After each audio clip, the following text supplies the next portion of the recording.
আপনারা। আর আমার যতগুলো গজল আপনারা নেটে পাচ্ছেন সব থেকে বেশি এই গজলটাই শোনা গেছে দেখছি। জি শায়ের বলছেন দেখুন।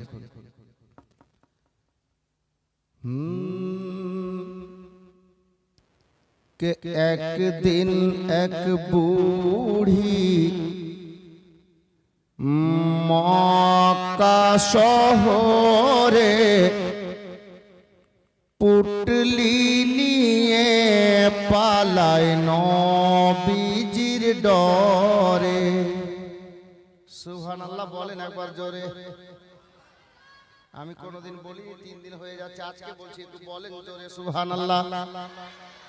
একদিন এক বুড়ি মক্কা শহরে পুটলি নিয়ে পালায়